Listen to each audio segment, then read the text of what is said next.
पुण्यातील लोणावळा येथील ही घटना घडलेली आहे। एकाच कुटुंबातील 5 जण वाहून गेलेले आहेत। भुशी धरण येथे हे कुटुंब गेलं असताना पाण्याचा स्तर वाढल्याचे त्यात वाहून गेले। पुढे काय घडलेलं आहे पहा। चॅनलवरती नवीन असाल तर MM मराठी न्यूजला जरूर सबस्क्राइब करा।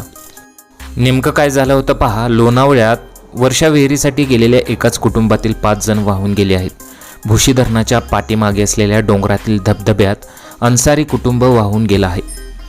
रेल्वेचा वॉटरफॉल म्हणून हा धबधबा ओळखला जातो। वाहून गेलेल्यांपैकी 36 वर्षीय महिलेसह 13 आणि 8 वर्षाच्या 2 मुलींचेही मृतदेह सापडले आहेत। 9 आणि 4 वर्षाच्या मुलाच्या मृतदेहाचा शोध घेतला जात आहे। CCTVत कुटुंब पाण्याच्या मधोमध उभं राहिल्याचं दिसत आहे। यावेळी पाण्याचा वेग प्रचंड वाढला आहे। दुसरीकडे कुटुंब एकमेकाला घट्ट पकडून पाण्यातून वाहून जाऊ नये यासाठी प्रयत्न करत आहे। दुसरीकडे बाहेर असणाऱ्यांपैकी काही जण त्यांच्याकडे दोरी टाकत मदत करण्याचा प्रयत्न करत असतात, पण काही वेळाने संपूर्ण कुटुंब पाण्यात वाहून जातं। पुढे गेल्यानंतर ते जीव वाचवण्याचा प्रयत्न करतात, पण पाण्याच्या प्रवाहापुढे त्यांचा टिकाव लागत नाही।